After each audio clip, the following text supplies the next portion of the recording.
যে অহাবাৰ বিধানসভা নিৰ্বাচনত কংগ্ৰেছৰ চৰকাৰ হ'বলৈ গৈ আছে। কংগ্ৰেছ পাৰ্টি জিন্দাবাদ, ৰাহুল গান্ধী জিন্দাবাদ, মল্লিকাৰ্জুন খাৰ্গে জিন্দাবাদ, সোনিয়া গান্ধী জিন্দাবাদ, তৰুণ গগৈ আমাৰ হওক, তৰুণ গগৈ আমাৰ হওক। আপোনালোকৰ এই উৰ্জা, আপোনালোকৰ এই সাহস, আজি এই উৰ্জা, এই সাহস চাই আজি ৰাতি হিমন্ত বিশ্ব শৰ্মা ডাঙৰীয়াৰ টোপনি নাহে। আপোনালোকৰ এই জনসভাই আজি ৰাতি হিমন্ত বিশ্ব শৰ্মা ডাঙৰীয়াৰ টোপনি ক্ষতি কৰি দিছে। আজি এই সভাৰ পৰা আমি হিমন্ত বিশ্ব শৰ্মা ডাঙৰীয়াক জনাবলৈ বিচাৰো, এয়া হ'ল অসম। এই অসমৰ ভিতৰত হিন্দু আৰু মুছলমান একগোট হৈ থাকিব। এই অসমৰ ভিতৰত অসমীয়া বঙালী একগোট হৈ থাকিব। এই অসমৰ ভিতৰত আমাৰ হিন্দী স্পিকিং ভাষিক সংখ্যালঘু, ধৰ্মীয় সংখ্যালঘু এই ভাগ ভাগ বিজেপিয়ে কৰিব নোৱাৰিব। যিদৰে প্ৰয়াত তৰুণ গগৈ আমাক সকলোৱে একত্ৰিত কৰি ৰাখিলে পৰৱৰ্তী দিনত কংগ্ৰেছ চৰকাৰ আহিব। এইবাৰ যুঁজ হ'ব,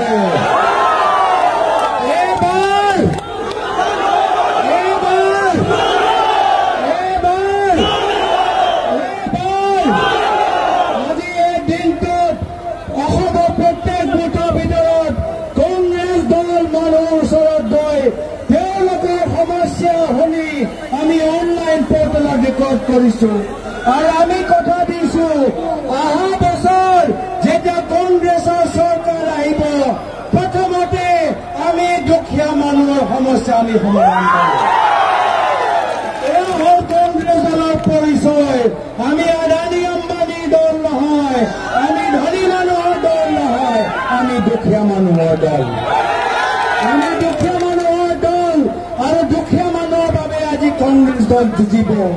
আজি দুখীয়া মানুহে কি বিচাৰে? আত্মসন্মান বিচাৰে, শান্তি বিচাৰে, ভূমি অধিকাৰ বিচাৰে। কিন্তু হিমন্ত বিশ্ব শৰ্মা ডাঙৰীয়াই কি কৰিছে? আজি ভূমি পট্টা দিছে, তেতিয়া দিছে মাত্ৰ মামা মামী আদানী আৰু আম্বানী।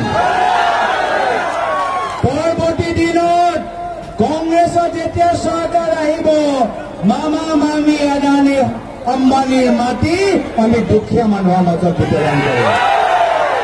আমি দুখীয়া মানুহৰ মাজত বিতৰণ কৰিম। আজি আমি দেখা পাইছো যে দুখীয়া মানুহক সহায় কৰিব পৰা নাই। হিমন্ত বিশ্ব শৰ্মা ডাঙৰীয়া এতিয়া নিজে কৰোড়পতি মুখ্যমন্ত্ৰী হৈ গৈছে আৰু সেইকাৰণে ৰাহুল গান্ধী ডাঙৰীয়া কেতিয়াবা প্ৰশ্ন কৰে যে যি অসমত ইমান নিবনুৱা সমস্যা, যি অসমত ইমান মূল্যবৃদ্ধিৰ সমস্যা, যি অসমত চৰকাৰ ইমান ঢাৰুৱা হৈ আছে, সেই অসমত মুখ্যমন্ত্ৰী হিমন্ত বিশ্ব শৰ্মা ডাঙৰীয়া কৰোড়পতি মুখ্যমন্ত্ৰী কেনেকৈ হৈ গ'ল তাৰ উত্তৰ আমাক লাগিব, তাৰ উত্তৰ আমাক লাগিব। আৰু সেইকাৰণে ৰাহুল গান্ধী ডাঙৰীয়াই স্পষ্টভাৱে কৈছে, পৰৱৰ্তী দিনত যেতিয়া কংগ্ৰেছৰ চৰকাৰ আহিব, অসমৰ জনসাধাৰণে হিমন্ত বিশ্ব শৰ্মা ডাঙৰীয়াক জেইলৰ ভিতৰত দেখা পাব। এয়া মোৰ কথা নহয়, এয়া মাত্ৰ ৰাহুল ডাঙৰীয়াৰ কথা নহয়, এয়া কথা হৈছে সাধাৰণ অসমীয়া মানুহৰ কথা, যি আজিৰ তাৰিখত হিমন্ত বিশ্ব শৰ্মা ডাঙৰীয়া অত্যাচাৰ সহ্য কৰি আছে। সেই দুখীয়া মানুহৰ আজি এই দাবী, যি দুখীয়া মানুহৰ ঘৰ আজি হিমন্ত বিশ্ব শৰ্মা ডাঙৰীয়া উচ্ছেদ কৰিছে। এই দাবী হৈছে এই জ্যোতিষা দাসৰ মাতৃ, যি জ্যোতিষা দাসে আজি ভ্ৰষ্টাচাৰৰ ভাৰ সহ্য কৰিব পৰা নাই আৰু সেইকাৰণে নিজৰ প্ৰাণ হেৰুৱাবলৈ কৈছে। আজি অসমৰ ভিতৰত আমি দেখা পাইছো, আজি PWD বিভাগ, এই PWD বিভাগ কাৰ হাতত আছে? এই PWD বিভাগৰ দায়িত্ব আজি হিমন্ত বিশ্ব শৰ্মা ডাঙৰীয়াৰ ওচৰত আছে। আৰু এই PWD বিভাগৰ ভিতৰত কি হৈছে যে কিছু বিশেষ ঠিকাদাৰক সহায় কৰিবলৈ সৰু সৰু জুনিয়ৰ ইঞ্জিনিয়াৰ ওপৰত আজি তেওঁলোকৰ ওপৰত ইমান প্ৰেছাৰ দিছে, ইমান হেঁচা দিছে কি কাম অধুৰা হ'ব পাৰে, কাম নোহোৱা হ'ব পাৰে, কিন্তু 100% বিলৰ পেমেণ্ট ঠিকাদাৰক দিবই লাগিব। এয়া হৈছে বৰ্তমান PWD বিভাগৰ দায়িত্ব। এয়া হৈছে হিমন্ত বিশ্ব শৰ্মা ডাঙৰীয়া কেলেংকাৰীৰ প্ৰতি শূন্য সহিষ্ণুতা, আমাৰ জিৰ' টলাৰেন্স। আজি এনেকুৱা এটা পৰিস্থিতি আমি দেখা পাইছোঁ আৰু সেইকাৰণে আমি বিচাৰিছো যে গোটেই PWD বিভাগৰ ওপৰত আমি এটা CBI ইনকুৱাৰী বিচাৰিছো। গোটেই PWD বিভাগৰ ওপৰত কংগ্ৰেছ দলে এটা CBI তদন্ত বিচাৰিছে। কিয় বাৰম্বাৰ আমি দেখা পাইছো, কেতিয়াবা গুৱাহাটীত মস্ত ডাঙৰ ফ্লাইঅভাৰ বনাব, কোটি কোটি টকাৰ ফ্লাইঅভাৰ বনাব আৰু ফ্লাইঅভাৰ কাম কোনে কৰিব? এই একে 2-3জন ডাঙৰ ঠিকাদাৰ। সৰু ঠিকাদাৰৰ কাম নাই। আজি সৰু ঠিকাদাৰক বৰ্তমান চৰকাৰে কোনো কাম নিদিয়ে, তেওঁলোকৰ পেমেণ্টবোৰ পেণ্ডিং কৰি ৰাখে। কিন্তু যদি হিমন্ত বিশ্ব শৰ্মা ডাঙৰীয়া কোনোবা এজন ঘনিষ্ঠ ঠিকাদাৰৰ কাম হয়, তেতিয়া কাম নহ'লেও তেওঁলোকৰ গোটেই পেমেণ্টটো পাই যায়। আজি এনেকুৱা এটা অৱস্থা। আজি সেইকাৰণে কংগ্ৰেছ দলে যুঁজিছে। আমি যুঁজিছো আপোনালোকৰ ঘৰৰ সৰু ল'ৰা ছোৱালীৰ বাবে। প্ৰায়তঃ তৰুণ গগৈদেৱে কি বিচাৰিছে যে যদি অসমৰ সমাজক আগুৱাই লৈ যাব লাগে, তেতিয়া শিক্ষাৰ ক্ষেত্ৰত আমাৰ শিক্ষানুষ্ঠানবোৰ আৰু ভাল কৰিব লাগিব। কিন্তু বৰ্তমানৰ চৰকাৰৰ দিনত আমি কি দেখা পাইছো? প্ৰাক্তন শিক্ষামন্ত্ৰী হিমন্ত বিশ্ব শৰ্মা ডাঙৰীয়া আজি অসমৰ মুখ্যমন্ত্ৰী হৈ যোৱাৰ পিছত চৰকাৰী স্কুল বন্ধ কৰিছে, মদৰ দোকান খুলিবলৈ আৰম্ভ কৰিছে। প্ৰাক্তন শিক্ষামন্ত্ৰী স্কুল বন্ধ কৰি মদৰ দোকান খুলিবলৈ আৰম্ভ কৰিছে। পৰৱৰ্তী দিনত যেতিয়া কংগ্ৰেছৰ চৰকাৰ আহিব, আমি মদৰ দোকান বন্ধ কৰিম আৰু স্কুল আমি পুনৰ খুলিম। আজি এয়া হৈছে বৰ্তমানৰ স্থিতি। আজি মহিলাসকলে নিজকে সুৰক্ষিত নাভাবে। আজি প্ৰত্যেক জিলাৰ ভিতৰত আজি যিসকলে বিজেপি দলৰ পালি নেতাসকল আছে, আজি মহিলাৰ ওপৰত নিৰ্যাতন কৰিছে, মহিলাক অপমানিত কৰিছে। আজি বিজেপি কাৰ্যালয়ৰ ভিতৰত এগৰাকী মহিলাও সুৰক্ষিত নহয়। বাৰম্বাৰ তেওঁলোকে দাবী জনাইছে, কিন্তু হিমন্ত বিশ্ব শৰ্মা ডাঙৰীয়া মনে মনাইছে। আজি এয়া হ'ল তেওঁলোকৰ চৰকাৰ। আজি সেইকাৰণে মানুহে কৈছে যে আমাক এটা বিকল্প লাগে, আমাক সেই দিনবোৰ লাগে যেতিয়া আমাৰ মুখ্যমন্ত্ৰী প্ৰায়তঃ তৰুণ গগৈদেৱ আছে। সেই সময়ত এই হিন্দু মুছলমানৰ ৰাজনীতি নাছিল। সেই সময়ত দুখীয়া মানুহৰ ঘৰ কেনেদৰে বনোৱা যায় তাৰ ওপৰত গুৰুত্ব দিয়া গৈছে। গাঁৱৰ সন্মুখত যোৱা ৰাস্তাৰ ওপৰত গুৰুত্ব দিয়া গৈছে। আজি এয়া হ'ল আমাৰ লোকৰ উদ্দেশ্য।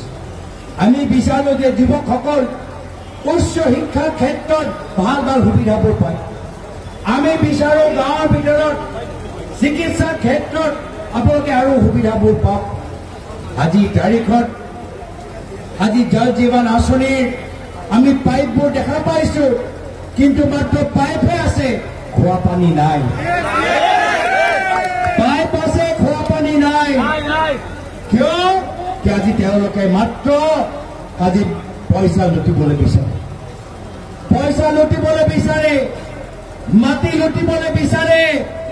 দুখীয়া মানুহক উচ্ছেদ কৰিব, বৰষুণত উচ্ছেদ কৰিব, তেওঁলোকে কোটি কোটি টকা প্ৰজেক্ট বহাব আৰু তাৰ পিছত যি দলে গৰু নামত ভোট বিচাৰে, আজি তেওঁলোকে হৈ গৈছে গৰুৰ চোৰ।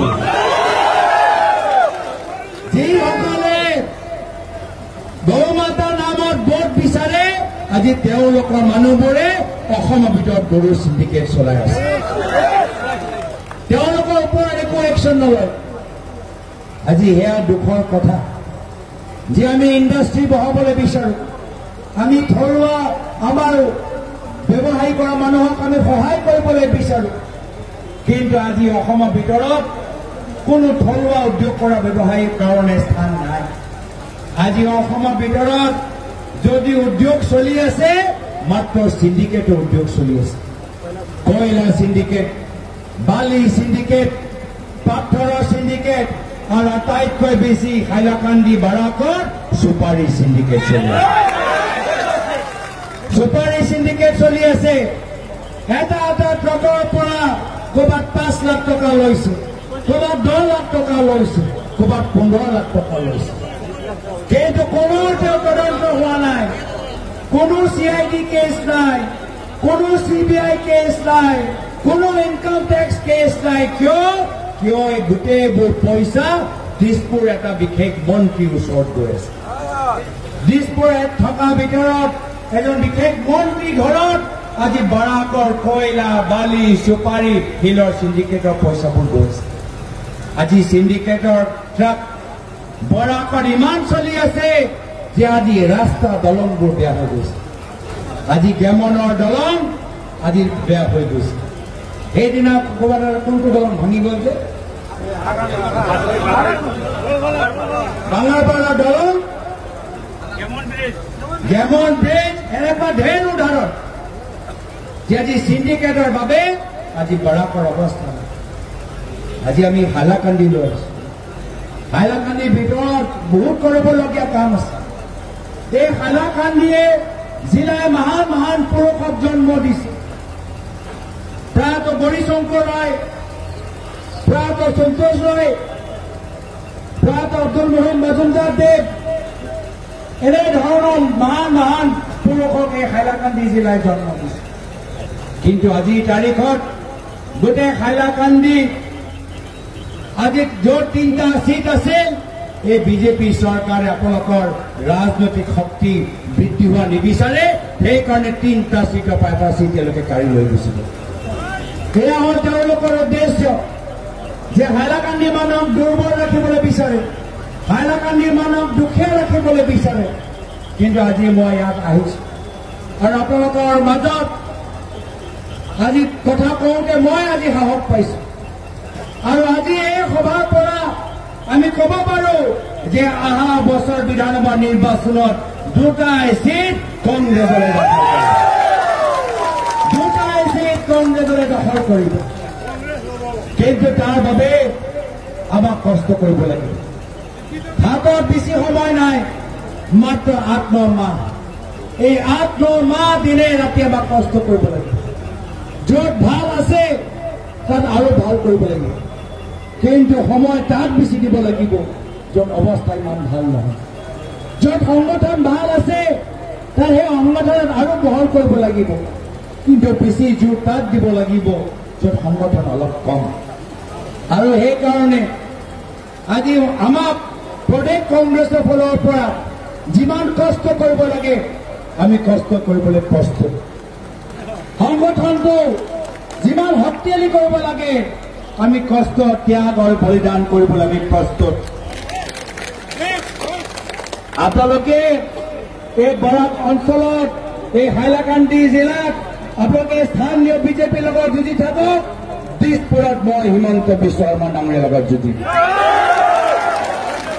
আপোনালোকে ইয়াত যুঁজক, দিছপুৰত হিমন্ত বিশ্ব শৰ্মা ডাঙৰীয়াৰ লগত আমি যুঁজিম আৰু আমি জিকিম। সেইকাৰণে আজি আপোনালোকৰ মাজত আহিছো। আশা কৰো যে আজি এই সভাৰ পিছত আমি নিজৰ দায়িত্ব যে পাহৰি নাযাওঁ। আমি নিজৰ দলটোক আৰু বহল কৰিব লাগিব, মহিলাসকলৰ সংখ্যা বৃদ্ধি কৰিব লাগিব, নৱপ্ৰজন্মৰ যুৱকসকলৰ সংখ্যা বৃদ্ধি কৰিব লাগিব, পুৰণা মানুহবোৰ ঘূৰাই আনিব লাগিব, নতুন মানুহবোৰ যোগ কৰিব লাগিব। আমি কংগ্ৰেছ দল যদিও আমাৰ আদৰ্শ পুৰণি, এটা নতুন প্ৰগতিশীল চিন্তাৰে আমি ৰাইজৰ মাজত থাকিবলৈ বিচাৰোঁ। যিদৰে 15 বছৰ প্ৰয়াত তৰুণ গগৈদেৱ সহজ সৰলভাৱে ৰাইজক সেৱা কৰি গ'ল, আগন্তুক দিনত আমি ৰাইজক সেৱা কৰিবলৈ বিচাৰিছোঁ। আৰু সেইকাৰণে আজি এই সভাৰ পৰা আমি যথেষ্ট সাহস পাওঁ আৰু আমিও আশা কৰোঁ যে এইখন সভা চাই আপোনালোকেও গম পাব যে কংগ্ৰেছ দল আহি আছে। সেইকাৰণে আজি এই সভা আয়োজন কৰিবলৈ আমাৰ স্থানীয় মানুহে যথেষ্ট কষ্ট কৰিছে, মণ্ডলবোৰে যথেষ্ট কষ্ট কৰিছে, ব্লকবোৰে যথেষ্ট কষ্ট কৰিছে। কিন্তু পৰৱৰ্তী দিনত মই এবাৰ আহিম মাত্ৰ যুৱকসকলৰ সভাৰ বাবে।